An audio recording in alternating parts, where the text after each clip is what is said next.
ঘাটাল মহকুমা শাসকের দপ্তরে বৈঠকে মন্ত্রী মানস ভূঁইয়া। মঙ্গলবার রাজ্য বিধানসভায় মুখ্যমন্ত্রী মমতা বন্দ্যোপাধ্যায় জানান 2 থেকে 3 বছরের মধ্যেই রাজ্যের কোষাগার থেকে অর্থ খরচ করে ঘাটাল মাস্টার প্ল্যান রূপায়ণ সম্পন্ন হবে। দীর্ঘদিনের দাবি মতো ঘাটালের মানুষের মাস্টার প্ল্যান রূপায়ণের প্রক্রিয়া ইতিমধ্যে শুরু হয়ে গিয়েছে। তবে ডিবিসি ছাড়া জলে ঘাটালের বেশ কিছু অংশ প্লাবিত হলেও সরকারের পক্ষ থেকে ইতিমধ্যেই ব্যবস্থা গ্রহণ করে তা আবার স্বাভাবিক ছন্দে ফেরানো সম্ভব হয়েছে ঘাটালের বিস্তীর্ণ এলাকাকে। মুখ্যমন্ত্রীর দ্বিতীয়বার বিধানসভায় বলার পর বুধবার সরকারি আধিকারিকদের নিয়ে ঘাটাল মহকুমা শাসকের দপ্তরে এক বিশেষ বৈঠক সারলেন সেচ দপ্তরের মন্ত্রী মানস রঞ্জন ভূঁইয়া। এদিনের বৈঠকে ঘাটাল মহকুমার বিভিন্ন ব্লকের বন্যা পরিস্থিতির বর্তমান অবস্থা নিয়ে সমস্ত আধিকারিকদের সঙ্গে পর্যালোচনার বৈঠক হয়। পাশাপাশি যেন সুইলিস গেট বসানো হচ্ছে, এগুলোরও কাজ দেখভাল করার জন্য বিশেষ বার্তা দেওয়া হয়। যে ঘাটাল মাস্টার প্ল্যান আমরা করবই। কেন্দ্র বিজেপির নেতৃত্বের সরকার একটি পয়সা আজ অব্দি দেয়। কোন কোন নেতা ঘাটালে এসেছেন, মিটিং করেছেন, মিছিল করেছেন, বলছে স্যাংশন হয়ে গেছে, কালকে টাকা চলে আসবে, 1 মাসের মধ্যে টাকা চলে আসবে। আমরা সব সরকারি নথিপত্র ঘেঁটে ঘুঁটে দেখলাম, কোথায় কি টাকা, কিছুই নাই। আমরা সেই বিতর্কে এখন যেতে চাই না। আমাদের লক্ষ্য কাজটা করা এবং হাত জোড়ো করে ঘাটালের মানুষকে, মেদিনীপুরের মানুষকে অনুরোধ করা, প্লিজ এগিয়ে আসুন, সাহায্য করুন।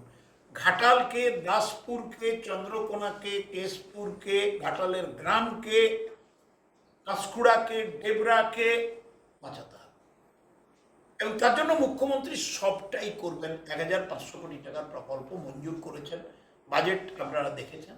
500 কোটি টাকা ইতিমধ্যে অ্যালট করে দিয়েছেন। আমরা বিভিন্ন কাজগুলো করছি, কিন্তু এই যে হঠাৎ করে হড়কা বাঁধ এবং ডিভিসির জল আমাদের একটু ধাক্কা দিল, আবার আমরাকে রিথিং করতে হচ্ছে। আরেকটা মুখ্যমন্ত্রী কালকে বলেছেন যে এটা তো পরিকল্পনাটা অনেকদিন আগে ছিল।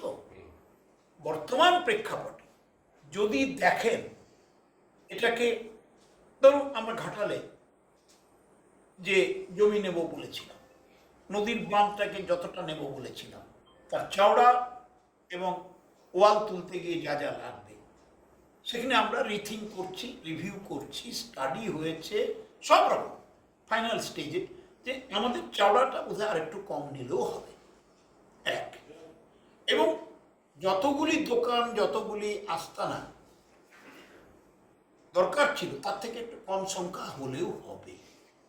এই যে পজিটিভনেস, সদর্থক চিন্তা, মানুষের সঙ্গে মিশে আমরা যেগুলো স্টাডি করছি, এটা মিডিয়ারও হেল্প চাই।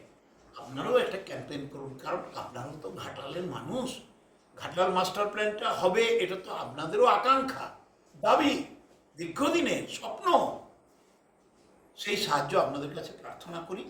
ঠিক তেমনি লম্বা করে কোনো খাল কাটতে গেলে যদি তার কিছু মডিফিকেশন দরকার হয়, কম লোককে এফেক্ট করে, কম জমিকে এফেক্ট করে যদি তার রিমডেলিং বা করার কিছু দরকার, সেই ডাইরেকশনে মুখ্যমন্ত্রী কিন্তু কালকে বিধানসভায় উদাত্ত কণ্ঠে দিয়েছেন। তার মানে এই কথাটা আমি ঘাটালের মানুষকে, দাসপুরের মানুষকে বোঝাতে চাই, অনুরোধ করতে চাই, আমরা আপনাদের ক্ষতি চাই না। ঘাটালকে বাঁচিয়ে দাসপুর নষ্ট নয়, ঘাটালও বাঁচবে, দাসপুরও বাঁচবে, সেই পরিকল্পনা ঘাটাল মাস্টার প্ল্যান। এইটা আমরা এগিয়ে যাচ্ছি। আজকেও কিছু একটা সিদ্ধান্ত আমরা করলাম যে ঘাটাল যে ড্রেনেজ সিস্টেমটা হয়েছিল অনেক পুরনো, এখানের উপর আমরা যে পাম্প হাউস করবো, গোল করে 2টি পাম্প হাউস হবে, তা সেখানের অনেকগুলি জায়গা ড্রেনেজ সিস্টেমের মধ্যে পড়ছে। তা এইটা কি করলে কম কষ্টে আমরা এটা করতে পারবো, তার জন্য মিউনিসিপ্যাল অ্যাফেয়ার্সের ইঞ্জিনিয়ারিং বডি আর সেচ দপ্তরের ইঞ্জিনিয়াররা স্থানীয় প্রশাসনকে রেখে, আমার ঘাটাল মিউনিসিপ্যালিটির জনপ্রতিনিধিদের রেখে, তুহিনবাবুদের রেখে, আমাদের ঘাটাল, আমাদের যে কমিটি, আমাদের Ghatal master plan implementation block committee এবং ডিস্ট্রিক্ট কমিটির লোকেদের ইনভলভ করে আমরা একটা জয়েন্ট স্টাডি করব, সেটা কথা হয়ে গেল।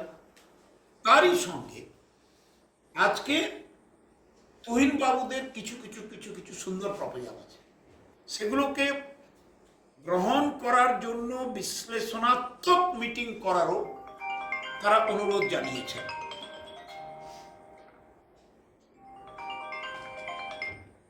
সেই মিটিংটাও আমরা অর্গানাইজ করছি খুব শীঘ্রই।